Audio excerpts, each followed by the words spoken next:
to Colored Couch Conversations, a podcast where I have intimate conversations with women of color on my couch. I know you can tell I'm smiling because today my guest and I will discuss creativity, dating, and AAVE, which is African American Vernacular. And I love my guest today. I'm your host, Jasmyn W., and my guest is a comedian from Cleveland with a comedy album called Too Much Head, available on all streaming platforms. Y'all, give it up for my friend and my peer, Jasmyn Carter. Thank you. Yeah, you're too kind. I am not too kind. Jazmyn is so bomb. First of all, our names are spelled the same, except I have a G, a Z. She has an S. Yeah. So it's Jasmyn. You can find her on Instagram at __Jasmyn. It's __, right? And not just one underscore. Yeah, 2 underscores. Okay, cool. Jazz, what have you been up to? I haven't seen your face in many months, but of course I always keep up with stuff you're doing on the internet. Yeah, I've been out here trying to work. I've been cooking a lot, working out, and yesterday I had one too many mojitos. Girl, listen, I don't even drink mojitos no more because I got drunk one Super Bowl 10 years ago, girl, and I cussed somebody out. Girl, I don't drink mojitos no more. How many did you have? I only had 2. I can't do rum. I feel like you're a lightweight though, Jazz. Like I am now more than ever. My body don't process alcohol as well as it used to. Oh, yeah. Your body. Okay. I feel you on that. Okay, well, you know what? I actually want to, before we move on, we've already said your Instagram, but what is your YouTube? Where can people find you on YouTube? Because Jazmyn has so much content on YouTube, y'all. Y'all should really go and check it out. What is your YouTube? How can we find you? It is Jasmyn Carter, Jasmyn, Carter with a C. I don't know why I have to say that, but somebody asked me one time, like, what's your last name? I was like, Carter. It's like, how you spell that, with a C or a K? It's like, what? It's the last name, not a first. Understand? Carter. C. I don't know. I've never heard of Carter being spelled with a K. They were stupid. I just want to let you know they were dumb. They were. Okay. We always start the episode with a quote of the day. You know this quote because you chose it, and it is, "The minute you learn to love yourself, you won't want to be anyone else," by Rihanna. What does this quote mean to you? Like, why did you choose it? Well, honestly, you asked me for a quote, and I just Googled some quotes. You know what? I'm being real. I was like, well, who do I like? Who be saying stuff? At first, Rihanna ain't had no quotes. I'm not saying that Rihanna isn't influential. I'm just saying I just couldn't find any quotes that made sense for me. But then when I saw that, I was like, right, that's a quote. It's a good quote. Yeah. That, to me, it means it's true. And a lot of people want to be something that they're not. And once you do love you, because they don't love themselves, and once you realize that you love yourself and who you actually are, how great you are and your potential, then you wouldn't want to be anybody else. I wouldn't want to be anybody other than myself. I'm amazing. So. Oh, why? What about Rihanna? Like, it sounds like you were looking for a Rihanna quote. So why do you like Rihanna so much? I just like her. I don't know. She's just so dope, and I feel like she is kind of an epitome of boss. Like, she's dope. Like, she came into the game at a very young age. No one knew that the Mr. DJ Stomp on the Replay girl was gonna be a millionaire and have all of these different things. She has partnerships with Puma. She has her own lingerie. She has her own skincare and makeup. It's just so dope. How do you tell a girl who comes from nothing that they're going to be one of the most powerful Black women or women of color in general in the world? Yeah. Like billions of people will know who you are, and you're gonna make so much money. And she's only like 31 or something. Yeah. So it's dope. It's dope. Self-made, low key. Like, it's just dope. I think she's amazing. Still waiting on that album, but it's dope. We all waiting on that album. If Rihanna said, y'all can wait, y'all will be okay. I'm cool with waiting because I'd rather, she what she's doing right now is much more than music. And it's gonna, not to say that music isn't going to last, but what she's doing is like, you don't have to just make music. You can do other things. You can own your own business. You can be an entrepreneur and be dope. Like, she had like what was Victoria's Secret lingerie was like one of the biggest fashion shows in the world, and she shut it down with her lingerie. Nobody else has done that before. Especially a woman from color from an island, a third world island. What? That's crazy. I know, it is dope. Man, you make me want to go tweet Rihanna right now. Girl, we love you, Ree. I love her so much. Okay, well, y'all know we always start the podcast with some random questions. What advice do you have for loving yourself? Like, how did you learn how to do that? I wouldn't say like I was a person who was like, I hated myself, but I didn't love myself like I do now. I didn't understand who my worth and what I truly was because no one was teaching me that. Mm. Nobody liked me growing up, so I was like, well, shit, I don't like y'all. Fuck, I don't like me either. Why didn't nobody like you? No, they didn't dislike me. They just didn't like me romantically. Oh. Like I wanted them to. So when I finally got some attention, then it was from people who didn't love me. And they were treating me like they didn't respect me. And I thought that was how I was supposed to be treated. And I treated myself like that too. And then I had to go through spending my time and giving my energy to a bunch of people who didn't give a fuck. And I didn't give a fuck about being in situations that I didn't give a fuck about. To finally, I hit a low point. I'm like, man, I'm tired of being treated like this. And I'm allowing myself to be treated this way because obviously I don't love myself. Yeah. Like I can say I'm this, I'm that, and whatever, but I don't really believe it. So one of the things that like helped me through that is comedy. Like finding something that I was good at and seeing the response. Not to say that I needed people to tell me that I was great, but to see what I can do for people. I can make them happy and stuff. It made me feel good. I was like, oh, I feel good. Maybe I am dope. Maybe I am smart. Maybe I am good at this. And I just started loving myself because I was tired of being treated like shit. I was tired of these niggas. Wow. Wow. So do you want kids, Jazz, one day? Do you want kids one day or not really? I don't want to be pregnant. Nobody want to be pregnant, girl. So we can find a way to have kids without being pregnant. There are ways. But you have like nieces and nephews. So like you said, nobody taught you how to love yourself. Like what would be your advice for them if they came to you and said, how do I love myself, auntie? Like what would be your advice? Well, I'd be very impressed because a lot of them are like very tiny. It's like, how do you articulate that? Well, I'm talking about later. That's hard. It starts in the household. Like someone that the child looks up to has to tell them constantly that they're smart and that they're beautiful and that they're this and that they're that.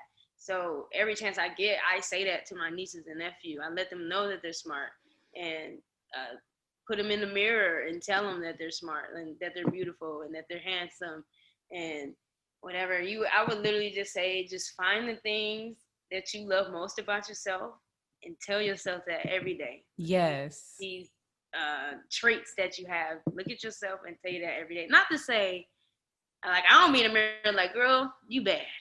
Everything. I don't say that, but when I be bad, I do give myself little compliments here and there. Yeah.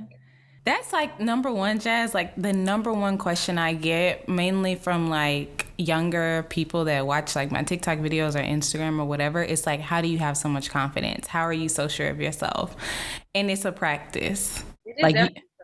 Like you don't just wake up feeling good about yourself one day, No, you have to go through some things, but even if you don't believe it yet, like I've told myself a lot of things that I didn't believe. And then eventually I believed it, because it works. It works. If I'm like, man, I'm not good at comedy. I'm not good. I'm not funny. Then I'm never going to be funny. Right. Tell yourself, even if you don't believe it, whatever it is that you think I love me. I love beautiful, whatever. You will believe it. And you also got to not care what other people think about you. That's the main thing. Yeah. People care so much about what other people think, what other people are going to say, or how they're going to view the situation, even friends, family, whatever, that it kind of blocks that self-love. And it'll like, low-key, it'll kind of get rid of all the work that you built up. You ever was like feeling good about yourself and somebody tell you something else? 100%. You ever been in high school, Jazz, where you put on your outfit, you think you looking good, like you think you looking fly, and then as soon as you step into school, somebody be like, what are you wearing? That immediate is like, it's like, what do you mean? Like, what are you talking about? Like, it's just so funny. Like, you literally, whatever you're doing, you got to walk in it, hold your head high, and pretend like, even if you don't believe it at this moment, like, I am the shit. I do that all the time. I be doing it all the time because people can smell fear. They low key like dogs. They be like, oh, I know who to pick on or whatever. You can't pick on me. I'm walking in here, whatever.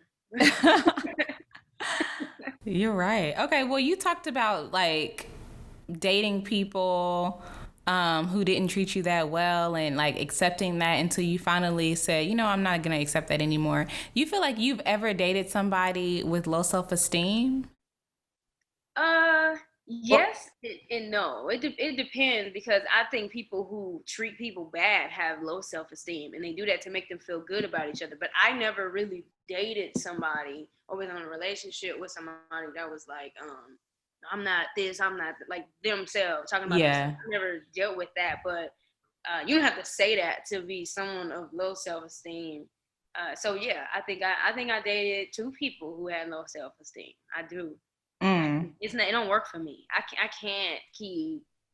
What did you find yourself doing? You can't do what? Did you find yourself being like what did you not, what can't you do? I'm trying to figure out. You say you can't. What's like one memory you have of something that you were like, nah, I'll never do that again? This was like the first girl I ever dated. She would like trip on me sometimes, like about, because I had male friends and she knew that I like men too, but her insecurities about me with these male friends and whatever on me, or like she would do things like call me constantly or like just be trying to or be a part of everything that I was doing, just because she was afraid that she was insecure about, I don't know, whatever, men or something. Like, yeah, I can't deal, because then it deals with like, you get upset and then now I got to constantly reassure you that this is not this and this and that. And it's just mentally draining, and I don't want to do that. Not to say that relationships aren't going to have insecure moments, but I can't do that constantly. Yeah, for sure. No, I feel you on that. Okay, well, when we come back, we're going to talk about your dating life just a little bit more. But first, we're going to take a quick break so we can hear from our sponsors. We'll be right back.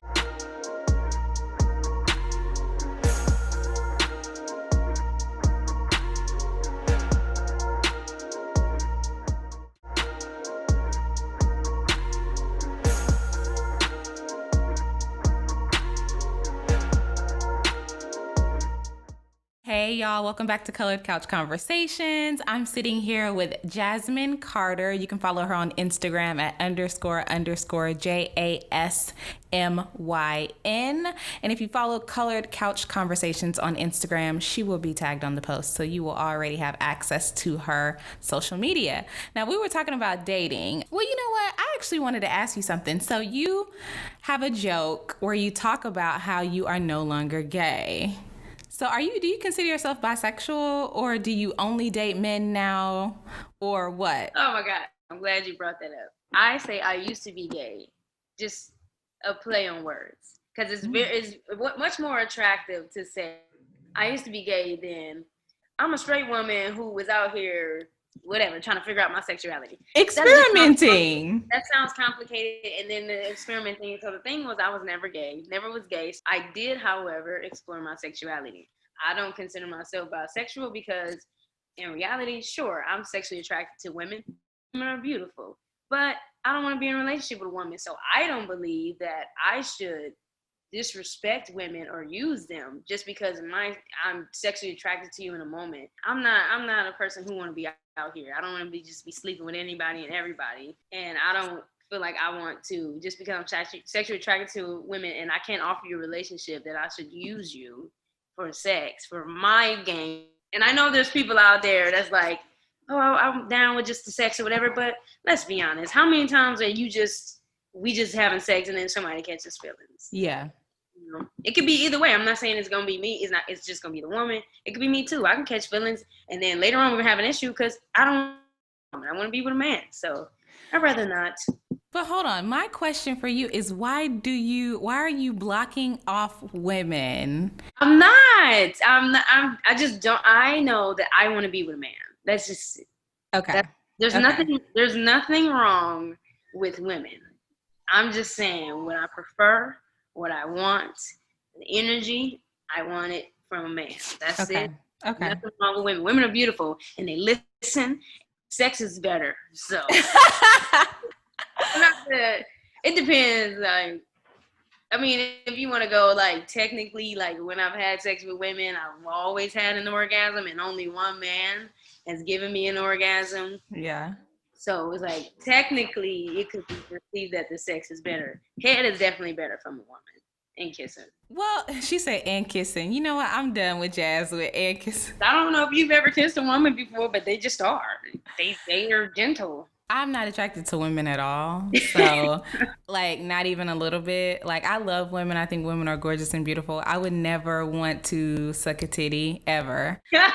So, that's one thing that I know. And I've thought about it, like, no, I'm not interested. And people be like, what if it's Beyonce? I'm like, I don't even want to suck Beyonce titties. Like, I don't. But, the one thing I will say is when you are very attracted and you have a real connection with somebody, that makes a difference to me when it comes to like intimacy in general. Like when you have a good connection, like something is there, then to me that's what makes the difference in connection. Because of course you can kiss people and be like, I've kissed people that were my boyfriend and been like, this is too wet, I don't like it. Like we don't have this connection that we're supposed to have, versus kissing somebody else. But that's just my opinion. I feel like maybe most of the men didn't really connect with you in the way that they should when it's supposed to be good, Yeah, there's that. Well, a lot of times people ask me, like, how is dating in LA? How has dating in LA been for you, especially being from Cleveland? Why do they ask you that? Because I don't know. People on social media, sometimes people don't know I'm married, or women ask me and I'll tell them my friend's experience, but I don't know because I haven't dated. Or they'll just say, how are men in LA versus Dallas, where I'm from? So how has your experience been dating in LA? You're young, you're beautiful, you're funny, which can be intimidating. You have a large following, which can be intimidating. But how has that been? God awful. I hate it. It's just terrible overall. I just started dating, like, for real. Like, I started dating, like, going on dates with guys and stuff. Like, I've been able to get to that point now. Because at first, I was, like, trying and whatever. It would never work. I was getting curved constantly. I did not understand. I was like, what is happening here? Why am LA humbled me. Okay, because at home I'm getting any dude out. Here, girl, when I tell you, I'm like, like I'm saying, getting curved, getting ghosted. The guys I did go out on dates with was terrible. Like they couldn't connect. They was annoying. I don't know. I don't know. Everybody asks the same questions all the time, and I hate online dating so much. They just disrespectful. They say dumb shit all the time. It's annoying. You know what? I know so many beautiful women in LA and they all get ghosted. And you know why I think it is? My friend told me the other day that men here have too many options. Like they can't even keep up. Like she was telling me that she had, for example, I don't remember exactly how many she had, but she had like 8 matches in a dating app. But the guy that she met up with to date, he said he had 70 matches. So he was like, I can see why guys ghost girls all the time because we literally cannot keep up with how many people they match us with on the online dating apps or whatever. So Bumble or something like that. I don't know which one. I got a lot of matches, but they don't make it past like a like. Like a lot of them will like you. I think they're just mindlessly because you'll never talk to them, you never hear from them again, or it's just a lie. Like everybody is bad with communication somehow, some way. In the day and age, everybody's constantly on their phone, Apple Watch, MacBook, and you're gonna tell me you bad at texting? Get the fuck out of here. A lot of guys want to be chased out here. Yeah. The women that's gonna chase them, and that ain't me. And I'm not gonna make you chase me. I'm not easy, but I'm not gonna purposefully give you the runaround. If we kicking it, we kicking it. If we not, then we just not. I'm not gonna. Well, he gotta. I'm not doing all of that. Like, and I'm damn sure not gonna chase you. And a lot of these dudes, low, and they don't want to be true to who they actually are. You said they're on the down low? Yes, they are. Yes, they are. A lot of them are. Stop it. Why do you say that, Jazz? What makes you think that, though? I think there's nothing wrong with it. There is something wrong with, to me, being on the down low. When you're dating, just like you said, you don't want to date women and waste their time. When you're dating women and wasting their time, when you really want to be with a man in 2020, or maybe you're bisexual, so date both. That's fine. That's not wasting anybody's time. But if you really just strictly want to be with a man, but you're afraid of what people think, you got to learn how to love yourself. Just be honest about who you are, and not everybody's going to be okay with, I just think I'm trying to say what I'm trying to say, and I don't want it to sound homophobic, because everybody says everything is homophobic. I saw on Twitter that if you don't want to date a bisexual man, you're homophobic. I just think that no, because you cannot want to date a bisexual girl. That doesn't make you homophobic. I want you to want me and only me. Yeah. That's what I want. I don't want you to want me and to be thinking about another girl. I don't want you to want me and to be thinking about another man. I don't want you to want me and be thinking about another woman and another man. I want me. I want your sexuality to be Jasmine. How about that? Okay. That's it. I want you to look at shit else. Listen, I totally understand what you mean, like the whole being homophobic thing. I think that what most people try to say is that if somebody gonna be faithful to you, they're gonna be faithful to you whether they are interested in men or women outside of you. It's easy to say that, but being a woman who is sexually attracted to men and women, I was with a woman that I was connected to, and I liked, I loved, all of that, but I still, at the end of the day, liked what I like. You can't stop somebody from liking what they like. You're going to want to have it, and you can't suppress those feelings just because of the person. Some things are just natural. If you're a man and you're attracted to a man, that's just natural for you to want a man sometimes sexually. You shouldn't have to turn that off and not be who you are because of me, because at the end of the day, you're going to resent me for not allowing you to do what you want to do. So if that's what you want, and you're attracted to both, then you should have both. I don't want you to have both. I want you to have me. Like, I'm saying, like, I don't want to be with a woman, but I still am sexually attracted to women, and women still turn me on. And who's to say that I'm not going to want a threesome down the line? And if you don't want to deal with that, you shouldn't have to. Yeah. So, I like what I like too. Yeah, no, I feel you. Also, me being like straight, can't nobody, you can't compete with the D. I'm sorry. That's why That's the whole problem. I'm a little bit biased. So it's like, it's not that I'm homophobic. I just know that if you cannot compete with the D, you just can't. That's my opinion. You can't. The dick is bomb. Period. Okay, well, my last random question, this is so funny. My last random question for you is, if anybody follows you in like knows how creative you are, you have your own TV shows, you have your own content that you put on YouTube, you have skits, you have written content, scripted content that you've created, directed, and all of that. You have off-the-cuff content, comedy. Like, how do you continue to put out content all the time? Like, how do you stay creative? Oh, that's a good question. As comedians, we got a lot of stuff written down. So, like, a lot of stuff pop in my head every single day. It doesn't mean that everything is going to be used at that time. So I just write down what I think is funny. And if something, like, really moves me, then I can think of the idea how I want it to go in half a second. And then now I have to execute because now it's on my mind. So a lot of stuff comes to my head and it be on my mind, and then I shoot it. And, either I write a script or I don't. I want it to look, and I just do it. That's how you do it. You just fucking do it. You want to do something, do it. That's just, people ask questions like that all the time. Like, how do you grow your, I don't know. I can only say what I've done. I don't know right.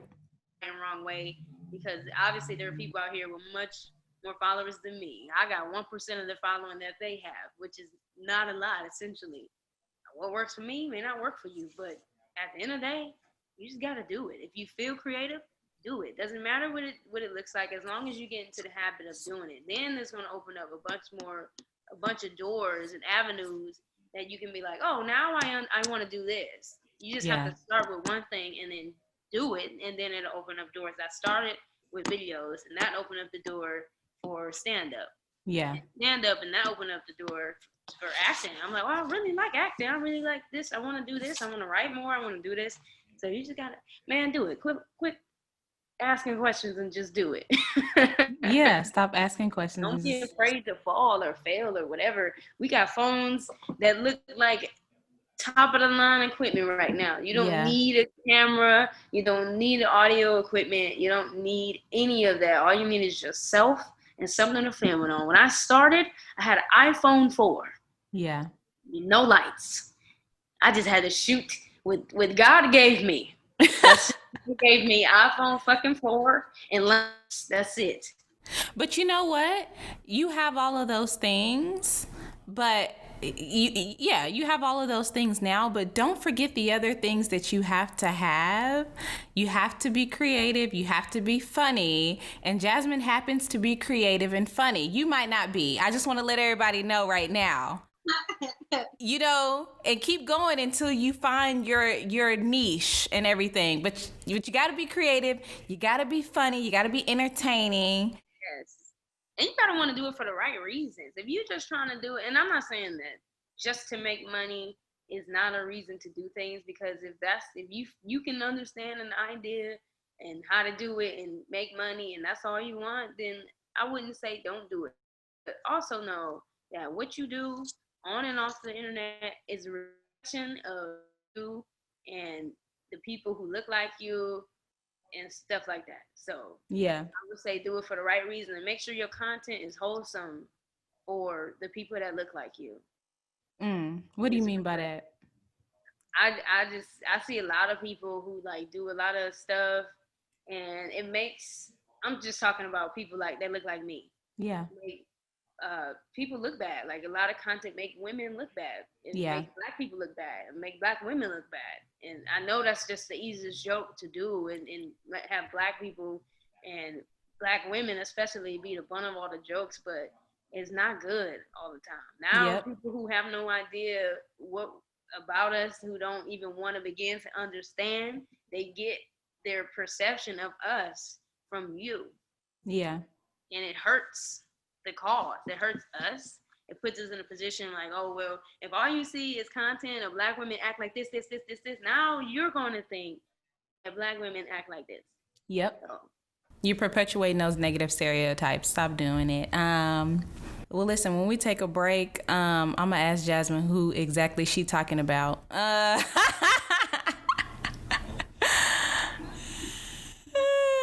Okay, listen, I promise y'all, we're going to take one more quick break. This has all been really good. I promise there won't be any more breaks after this. And when we come back, we're going to talk about African American vernacular.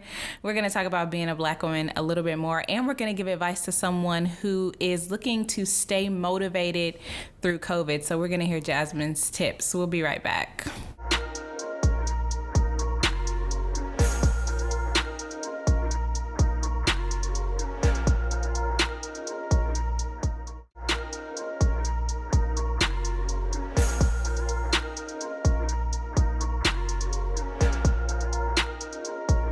Hey y'all, welcome back to Colored Couch Conversations. We are now sitting down, Jazmyn and Jazmyn, to talk about some trending topics. Now, I wanted to ask you about African American vernacular, Jazz, because this is a question I get all the time on TikTok. Literally every single day, Gen Z wants to know what is appropriate and what's not appropriate. So African American vernacular is basically the slang terms that people of color, mostly black people, create, right? Whenever we speak generally. And I wanted to give you an example before we talk about what's appropriate and what's not appropriate, because I was on the Burbank Comedy Festival online this past week. And I tell people when they ask me, usually I don't have an issue with African American vernacular. You know why? Because black people, we are pop culture. We create pop culture. And when you create something, you have to expect that when you create something awesome, people are going to emulate it, right? I say that all the time, but I did have a slight issue with the comedian who was on the Burbank Comedy Festival because he was white. He did mention that he was Jewish, so maybe he feels a little bit more cultured or whatever the case may be. However, there were a couple things he said during his comedy set that I was like, why are you talking like that? Like one thing, I can't remember everything, but one thing specifically is he kept saying motherfucker. Instead of motherfucker, he was like, what, this motherfucker? Why are you saying that like you Bernie Mac? Why? Why are you saying it like that? You know what I mean? So what do you think about white people or even non-black people using African American vernacular? Like, what's your point of view? My honest thought is I hate to see it. I do.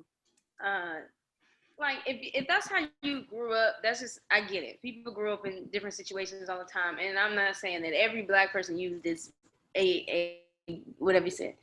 But it's heavily associated with our culture. And what happens is that I've noticed that the non-people of color or whatever, they can't just enjoy it or just like, they try to take it and make it their own and then profit off of it. Yeah. Like if a white comedian can sound like a black man, they are going to tour the fucking world. But if you look at the black man and he just talking like how he talk, how his family talk, how his mama talk, how his daddy talk, whatever, he got so many hoops to go through.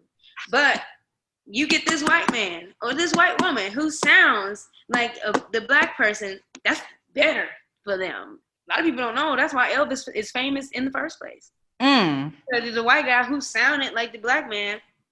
And they're like, well, we don't want this nigger on the TV or whatever. We'd rather have this guy. And we can show his face. And we can make the money. That's why. That is the only reason why. Not because he was just this pillar and he was amazing with the music. No, that is the reason. And I hate to see it. And it's cool. It's cool. That's how you grew up. That's how you grew up. That's who you are. I get that. I understand. But please, Lord have mercy, don't just purposefully do it. It's annoying. I'm looking at you like, why are you talking like that? Yeah. Don't nobody talk like, because they take it above and beyond, don't they? Doesn't sound right. It didn't sound right when he did it. That didn't sound right. What do you think about things that we create when it comes to like social media? Like, you know that we created, it's the blonde for me, it's the earrings for me. And when I saw their expression written, like, this has to be a black person. Girl, you know we made that up just from commenting on people's stuff. You know, it's just like a slight way to boost somebody or to roast them. It could be a compliment or it could be something negative. But how do you feel about, like, there was a white couple that went viral, not only because they did that to each other as a trend, but they put on these black scents. Like, it's the beard for me, it's the haircut for me. Like, they weren't using their normal voice when they did it. And everybody started roasting them so much that they took the video down. Yeah, but that's my whole point. It's like, once they do something, do you ever seen that tweet that was like, black people, nothing. Then it says white people, does the bare minimum. Black people, like, applauding and all that. Like, for whatever reason, people love to see white people emulate black people. And that dates back from the beginning of time. Like, blackface, it's the same thing. Like, it's just the same thing, just different. It's just you just shuffled the same cards. The same day shuffled it. The same problem, just in a different way. Like, people love to see it. They love to see white people do anything that black people do. Well, she don't like it. That's the end of the story. You know what? I love the fact that you said, you actually taught me a little bit of something when it comes to how I perceive it, because it's the same deck of cards. You just shuffled it around and made it a little bit different. So that is a very good quote. I say that all the time. I be saying shit sometimes, you know? Just be saying little shit, you know? Because real don't change the deck. It's just the same. My last question, I guess, on trending topics is everybody's been talking about Black women protecting Black women. It's so important that we do. Meg Thee Stallion is a prime example of this. So I wanted to ask you, as a Black woman, do you feel protected? By who? That's a good question. Because I, in my honest opinion, no, I don't feel protected as a Black woman. I don't. Do you feel, well, when I think about people who are supposed to protect us, I immediately think our own. That's just how I think. So do you not feel protected by, what about, I guess specifically by other Black women and Black men? Like, do you feel protected by your own? Not as a majority, no, I don't. I don't. We couldn't be Black women couldn't be the most hated group of people in the world if we were protected. So naturally, I couldn't feel protected because I'm not. I don't feel protected. Like, I mean, there's individuals that I feel protected by. I really don't. I don't feel protected. I don't feel like someone would speak up for me because I've been in situations no one spoke up for me and stuff. I really feel like I do my best to protect people who look like me, and I will put myself on the front line to protect someone who me. I don't feel it reciprocated. I know there would be like some Black men that'll walk me to my car. Yeah. But I also see those same Black men who will put down a Black woman. So no, there's no protection. Like, you're going to make sure nothing happens to me physically in this moment, because that's what you're supposed to do as a man. But you really don't respect me. You don't. What would it take for you to feel protected? Do you think that, like, what would it take? And you know, this is not something that's going to be solved. This takes time and effort, you know. But what would it take for you to feel protected? Would it take more Black men to speak more positively about Black women, or what would it take? Do you think? I think you're right. It's going to take a while. I think we need to erase like majority of the teachings. Just in the household, we are taught to protect our Black men, but Black men are taught to be protected by us. They're not really, for the most part, to protect Black women at all costs. Doesn't matter if you're related, if this is your sister, you're whatever. You just have to protect us. You have to. I think it starts with dating. I think it starts with that. I think it starts with the family, keeping Black families together. And if you see this unit, then you're going to want to preserve it. If you don't see it, then how can you preserve something that doesn't even exist in your mind? Yeah. You didn't have the Black family collectively growing up. So how could you want it, you know? Yeah. So because when Black families were together and they weren't putting Black men in jail, the unit was strong. They was supporting us. You see pictures back in the day, and there was some support going on. Now, it's not as much. These Black men don't even, not everybody, I'm not speaking everybody, but what's being glorified is something outside of your race. It's better. Instead of what could be better than the original? To me, I don't get it. Yeah. You know what? That is actually such a good point. That's one thing that I've seen in my family that has made me have such a positive view on. There's a difference between my family and what's being glorified. Let's just put that out right there. But when most of the Black men in my family have seen what it's like to have, if not their own family, then their aunts, uncles, grandparents, people around them have successful and meaningful relationships, they grow to get married. Like, most of the Black men in my family, I think all the Black men in my family that I could think of immediately are married to Black women. And even if they weren't, they value family so much that it's just so apparent that that's what they were taught, you know, in the home. Now, we got a few that ain't doing nothing, okay? But very few. That is not the majority of men in my family who are not doing what they're supposed to be doing. Now, when we glorify, if we look at rap music and the NFL, the NBA, and all of that, you're totally on point. So I think that we also have to change who we put on a pedestal. Right. And it starts there's no direct starting point, I don't think, because a lot of it plays together. How we're perceived in media based on TV and what this content that people are putting out and what's being glorified in hip hop, and then not having the luxury of whatever this is. Everything falls into my family. Ain't nobody married, and we didn't even have a lot of men for real. But I want the black family because I had it. My mom and my dad were married. It wasn't like a great marriage. It wasn't good at all. They shouldn't have been married at all. But I wanted it so bad because none of my aunties are married. None. Yeah. I have a lot of aunties. None of them are married. Yeah. Not one. I got one cousin who about to get married right now to a black woman, but nope. It's gonna be like the third person in my family to be married. Yeah. And my grandma married. She been married 5 times, but she your old. Grandma.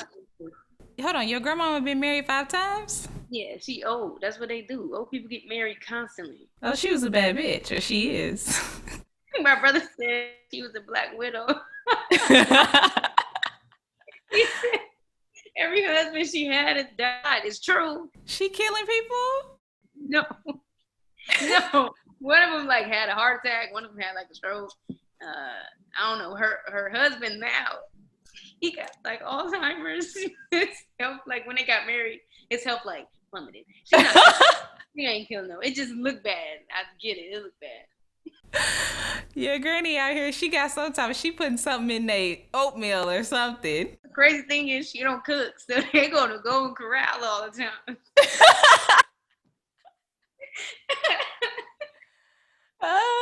I need to figure out your grandmama's secrets. I don't know, man. This is her 5th marriage. I'm like, damn, grandma, you married again. Oh my gosh. All right. Well, this has been so good. Let's move on to the Keep It Real corner real quick. Because we have somebody from TikTok looking for advice. So, and this is a really good question for Jazz. Like, how do you stay motivated during COVID-19? Like, we can't do it. Like, you can't meet up with people. You're doing everything at home. Like, what keeps you going during this time? Because you got to think about the long-term effects. Like, when we come out of this, or if we're ever going to come out of this, like, where do you want to be when it happens? Like, you don't want to spend all this time doing absolutely nothing. And then, I mean, if you feel motivated to do something, you should. Okay. But if you feel motivated to do nothing, I believe that you should probably do that too. Like, if you're burnt out and you don't need quarantine, or you didn't need a quarantine to get motivated, then if you need a break, then take a break. I think that if you're having trouble to stay motivated, then sounds like you're kind of lazy. And you should probably plan out your day, not in a bad way. I'm just saying, like, lazy is not a, and I don't think, to me, lazy is an earned trait. It can happen based on circumstance. Okay. I don't believe anyone is born lazy. Don't believe that. Okay. But you can become lazy by allowing yourself to not do anything. Now, when eventually, like, it's going to be a habit for you. Laziness is a habit. So you're not doing nothing. You're not going to want to do something. When you do something, you're going to be exhausted. So maybe you should give yourself, like, write down 3 things you want to get through the day, and you should do that. You have a full 24 hours to do that, and you should. Yeah. So, and then eventually you'll be like, well, now I want to do this. I want to do that. You got to do it. You know, one thing about Jazz is she is not going to sugarcoat it for y'all. She said, if you're not feeling motivated, you might be a little lazy and you might need to get up and do something, okay? You never know. It depends. Like, if you were already doing nothing and then you're trying to get motivated, you're probably lazy now. That's probably why you're not motivated. Like, if you were once motivated and you don't feel motivated, it could be for many different reasons. Like, take this time to take care of your mental health too. It doesn't mean like you feeling unmotivated, you're just lazy. It does not mean that. Yeah. But someone who is saying they want to do something and they're not doing it, to me, that's kind of a form of laziness. But figure out what the issue is, and then you can get through that. And you know what? I think that's such good advice. You know why? Because when you get into a routine, let's say Jazz works out every day. If you follow her on Instagram, you know she works out every day or multiple times a week. So she gets into a routine of doing that. If you get a routine, if your routine is just sleeping all day, that's your routine. You ain't doing nothing. Right. And you do. And once you have a routine, when you don't do that, then you're going to feel bad about it. So start doing little stuff throughout the day. Like, what do? I'm like, okay, I know I'm gonna get up at 7 because I have to walk my dog before it gets too hot. And then after that, I'm probably gonna eat. I'm gonna make some breakfast. And after that, I'm gonna work out. And then I'm gonna drink some protein. I'm gonna take a shower. I'm gonna sit down for a second to collect my thoughts. And what I'm gonna do throughout the day, I'm gonna either edit something, I'm gonna film something, or I may do absolutely nothing. It doesn't matter, but I'm doing something. Don't just sit there. I'm like, okay, well, maybe I want to write something today. Maybe and you also need rest days. So rest days are rewards for doing things. You don't get to rest when you don't do nothing. Oh, okay, Mama Jazz. Where'd you fire from? If you don't do shit but watch Netflix all day, your eyes hurt from the TV. Like, stop looking at the TV and go do something. All right, y'all. Well, Jazz, please tell us how we can keep up with you. You can follow me on Instagram __JASMYN. You can follow me on YouTube, Jasmyn Carter, JASMYN. I can't get back into my Facebook, but follow that anyway, JASMYN Carter. And I'm on TikTok, JASMYN_Carter. Perfect. Well, if you follow us on Instagram, Jazz will also be tagged. And if you're watching on YouTube, you will also see her YouTube at the bottom of this. I'm also subscribed to her YouTube channel. So if you want to look through the people that I follow, you can do that too. Y'all don't forget to rate, review, and subscribe on the platform you're listening on right now. And if you love Colored Couch Conversations, make sure to tell somebody about the show, okay? Do not be selfish. You can follow us on Instagram at Colored Couch Conversations. Watch the show on YouTube, my YouTube, that's comedian Jasmyn W, spelled JAZMYN, thanks to my dad. Thank you so much, Jazz, for being a guest. Thanks for having me, Jazz. See you later.